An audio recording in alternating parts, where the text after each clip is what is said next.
Just to recap, my position on this is I love the people of Ukraine. I love the people of Russia. I love the people of Donbass. More than anything, I empathize with the children of all of the Donbass and of Ukraine who are going through the terror of war. The kids in Donbass have been going through it for a lot longer than the kids in the rest of Ukraine. But who cares? To the child hearing the bombs going off, to the child hearing the artillery shrapnel hitting their apartment buildings, they don't care who's been terrorized longer. That is who I care about.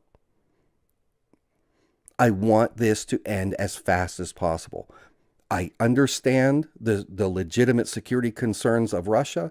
I think that the had Vladimir Putin gone in, secured the Donbass region, put Russian troops in, said, "Hey, they seceded years ago.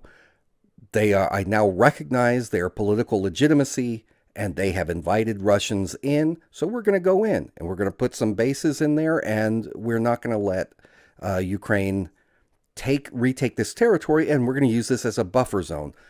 Okay, fine. Maybe. But a full invasion of Kiev to go in and try and change the regime, not when you've got the West in control of Zelensky and convincing the people to stand and fight against the Russians, it's going to be bad. It's going to go bad. And I'm irate at my government for egging this on, for encouraging this. Pisses me off. I want to see a return to diplomacy. I want the people. I want Zelensky and Putin to negotiate directly with each other. I know that that's not typically how it's done. You've got your people and they meet and whatever. But given how immediate the problem is there in Kiev, they need to talk. Zelensky needs to give up a lot of concessions in the area of Russian security.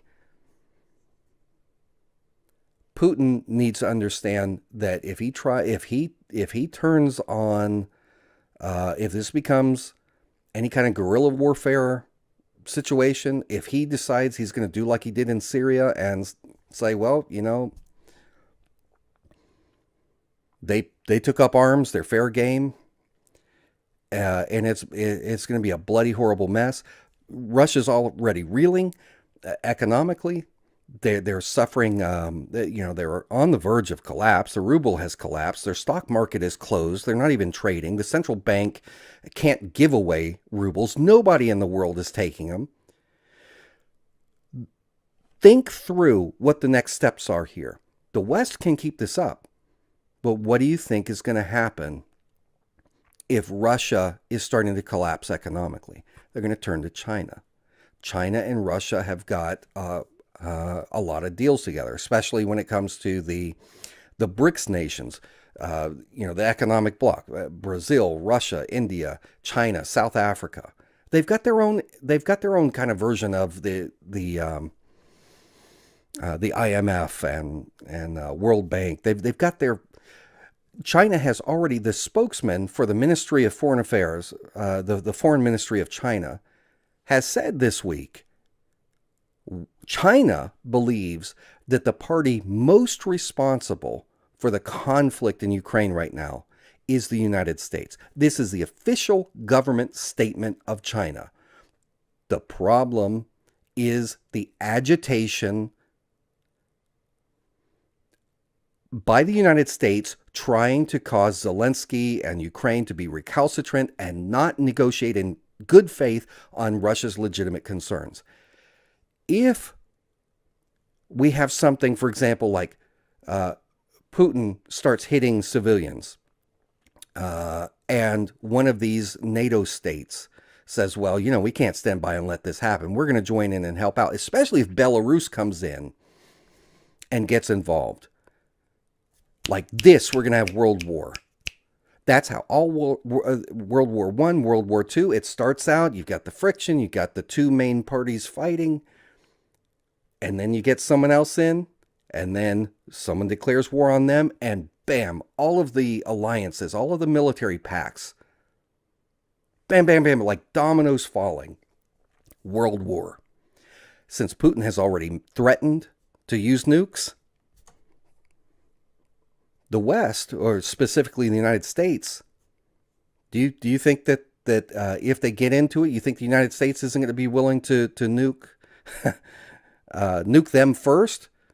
I mean, we've got a policy of preemptive defense. This could go bad. Nobody wants nuclear war. I don't believe Putin wants it.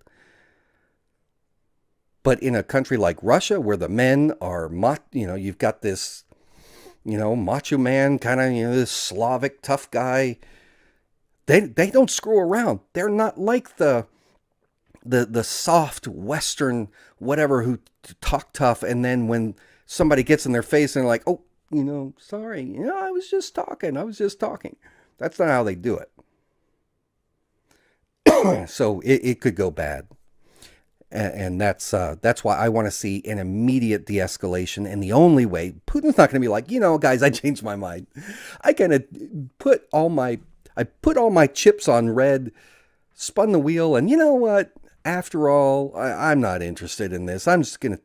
We're suffering some economic collapse troubles. You guys win. The West wins. I want to go down in the history books as the guy who cucked out and, let the West beat me economically. Beat my military with your economic sanctions. You think he's going to do that? Of course not. He's going to stay with this to the bitter end. So we need to be the adults at the table here. We need to say it is not worth the cost of civilian lives in Ukraine. It is not worth the risk of World War III, especially when he's got some legitimate grievances. We don't have to agree to everything. We don't have to concede to everything. But we can find some common ground. We can recognize his legitimate grievances, try and deal with that in good faith, which we have not done up until this point. We can pull back on this nuclear economic bomb we've dropped on Russia. Give them some breathing room. Some good could come out of this. In the end, well after the fact. But right now we've got maniacs in control. We have idiots and maniacs. The most stupid, strategically stupid elements of America are in charge of our foreign policy, are in charge of our White House. And don't tell me it's just Biden. If Trump was in there, I don't think it'd be any better. Well, it'd be different. There'd be a different situation. But Trump's not smart. He's an opportunist.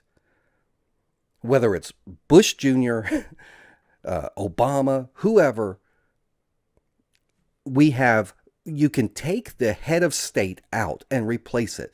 You notice how nothing ever changes? Oh, well, this Trump sucks. Let's put Biden in. All right.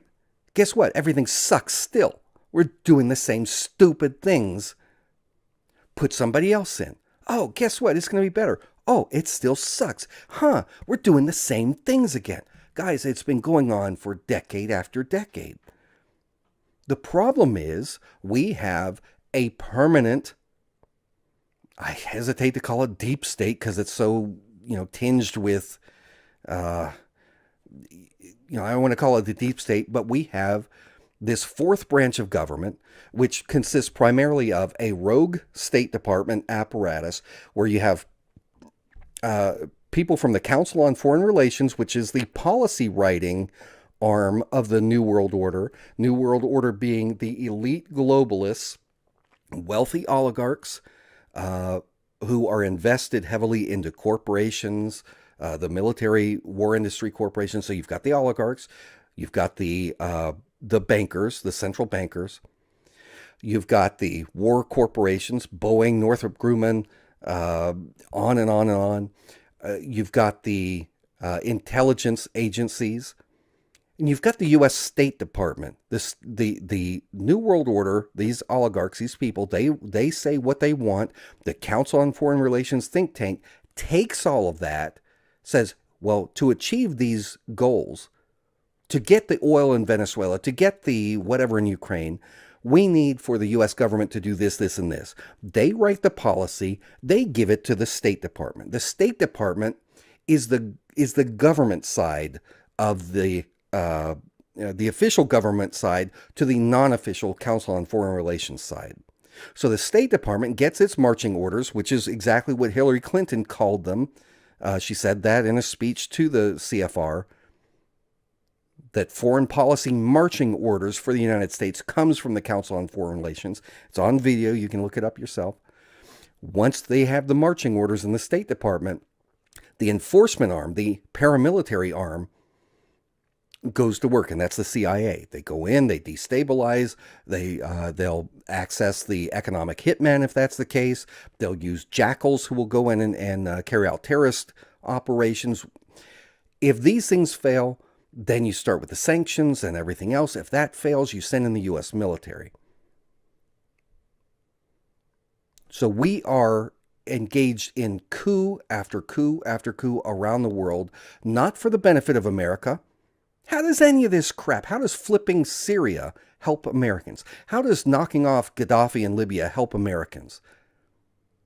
How does any of this stuff help us? How does knocking off Maduro in Venezuela help us? It doesn't. It helps somebody. And the people that it helps are these corporations, the oil corporations, the war industry corporations, the investment bankers that make that loan the money and reap the profits. So you've got this permanent shadow government consisting of all these different elements who don't give a crap if you've got a Republican or a Democrat in office. When it comes to foreign policy, they are not beholden to us. They operate through multinational corporations that have no loyalty to America. They care about making money at any cost for the elite who control them, who are invested in them. That's it. And it is this shadow government that manipulates our politicians into all of this. You get the lobbyists for the different things like AIPAC, manipulating the U.S. Congress to do the bidding of Israel. All these different elements. And it is at the expense of us. It puts us in jeopardy. It puts our freedoms at risk while destroying the lives of people in other countries that these people go in and fleece. So am I on Ukraine's side in this? Am I on Russia's side? I'm not on either side. I'm on the side of the little people, the people like me and you guys who are just trying to live our lives and don't like that criminal cartels are running our governments and using propaganda to get us to hate each other over stupid things.